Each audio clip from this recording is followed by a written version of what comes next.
सदर मजलिस फ़ारूक ने parliament Hyderabad barrister Asaduddin Owaisi ने यौम आज़ादी के मौके पर वज़ीर-ए-आज़म नरेंद्र मोदी की जानिब से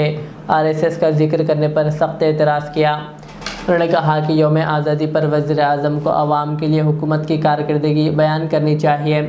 मगर वज़ीर-ए-आज़म मोदी ने RSS के 100 साल मुकम्मिल होने की बात की, जो आज़ादी की जद्दोजहद की तौहीन है,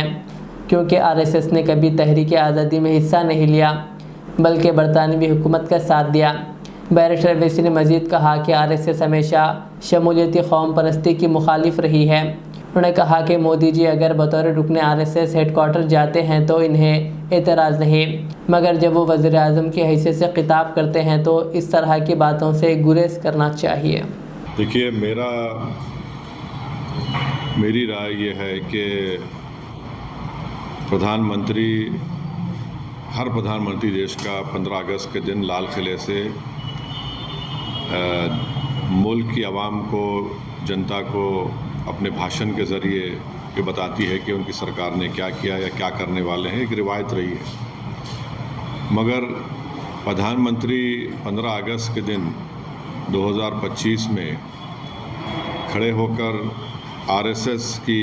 तारीफ़ करना, उनके 100 साल के मुकम्मल होने पर उनके बारे में प्रधानमंत्री ने देश को जो बताया है, मैं समझता हूँ कि ये हमारी जंग आज़ादी की जद्दोजहद की एक बहुत बड़ी तौहीन हुई, इसलिए कि RSS और उनकी जितनी तंजीमें हैं वो तो जंग आज़ादी में हिस्सा नहीं लिए, बल्कि वो तो अंग्रेज़ों की ताईद में रहते थे और वो अंग्रेज़ों से ज़्यादा मुजाहिदीन आज़ादी से नफ़रत करते थे, चाहे गांधी हो या जितने बड़े बड़े नेता उस वक्त के हो हैं। तो मेरा मानना यह है कि RSS हमेशा से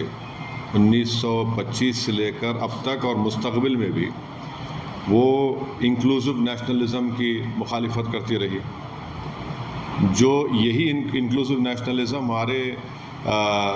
जो हमारे बुज़ुर्ग गुज़रे हैं, जो हमारे मुजाहिदीन आज़ादी गुज़रे हैं, उन्होंने इसी बुनियाद पर इस देश को आज़ाद करवाया अंग्रेज़ों की ग़ुलामी से। और जो हिंदुत्व की आइडियोलॉजी है वो हमारे भारत के संविधान के बिल्कुल ख़िलाफ़ है, बिल्कुल ख़िलाफ़ है। तो प्रधानमंत्री अगर RSS के दफ्तर पे गए तो मैं कुछ नहीं बोला, कि मैं जानता था वो तो स्वयंसेवक थे और हमेशा रहेंगे।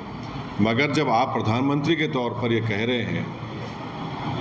और इस तरह की बात कर रहे हैं, जो संघ परिवार इस मुल्क में हेटरेट को फैलाती है, डिवीज़न होता है, तो ये तो प्रधानमंत्री उनकी तायीद कर रहे हैं। हम देख लीजिए कि नॉन कोऑपरेशन मूवमेंट है, सत्याग्रह जो होती थी 1920 और 40 में, रोलेट एक्ट के ख़िलाफ़ जो एजिटेशन होता था, सिविल डिसोबीडियंस या क्विट इंडिया मूवमेंट था, या नेवल म्यूटिनी इन मुंबई थी, इसमें क्या RSS नज़र आती है क्या आपको?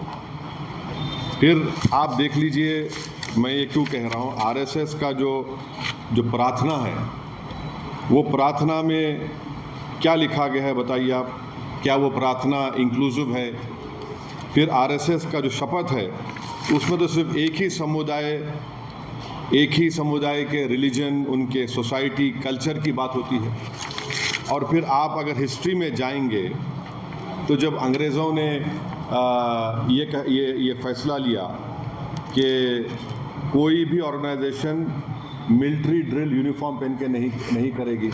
तो फ़ौरन 29 अप्रैल 1943 को गोलमाल करने एक सर्कुलर लिख दिया कि हम अपने इनका जो यूनिफॉर्म है निकाल रहे हैं, जबकि उस वक्त जो अंग्रेज़ बोलते थे उसके अपोजिट में देश करता था। आपने किया वो। एक और बात आपको जानकर